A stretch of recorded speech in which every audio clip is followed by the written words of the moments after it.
හයි යාළුවනේ මම විශේෂ පණිවිඩයක් කියන තමයි මේ වීඩියෝ එක කරන්නේ. කිසිම හේතුවකට LED TV එකක් සෙකන්ඩ් හෑන්ඩ් මිලට ගන්න එපා. මේ ලොකු වංචාවක් යනවා. මේ ගොඩක් මේ කොළඹවට තමයි වෙන්නේ ප්‍රශ්නේ.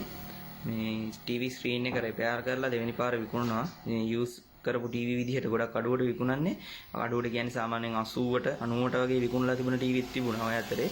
මේ අඟල් 55 ඉතින් ඕනෙක් කෙනෙක් 80ට 90ට 50ට වගේ තියෙනකොට ටක් ගාලා ගිහලා උස්සගෙන එනවා මේ ලොකු ස්ක්‍රීන් එකක් තියෙන හින්දා මේ ලස්සන නිසා ඒ වුණාට අනිවාර්යෙන් මාස 5යි හෝ 4යි වගේ තමයි ටීවී එක දුවන්නේ මොකද ටීවී ස්ක්‍රීන් එක රිපෙයාර් කරනවා කියලා ඒ කට්ටිය කරන්නේ ස්ක්‍රීන් එක පැත්තක් වහනවා. ඒතර පැත්තක් වැහුවාම අනිත් පැත්තෙන් තව සාමාන්‍යයෙන් මාස 4ක් 5ක් විතර වගේ දුවනවා.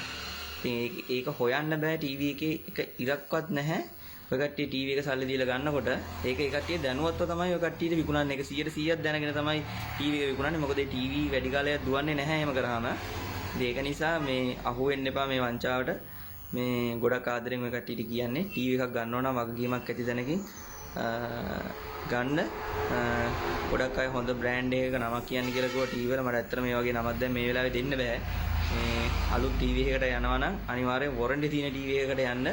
මොකද අර වගේ සෙකන්ඩ් හෑන්ඩ් ටීවී වලට යන්න එපා. ඔයාලගේ ලොකු මුදලක් වංචා සහගතව තමයි කට්ටිය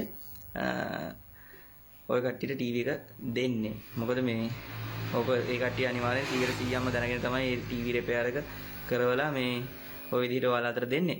ඉතින් මේකට අහු වෙන්න බෑ. ගොඩ කට්ටියක් මේකට අහු වෙලා තිබ්බා. ඒක නිසා තමයි මම මේ වීඩියෝ එක දැම්මේ. ගොඩක් ස්තුතියි.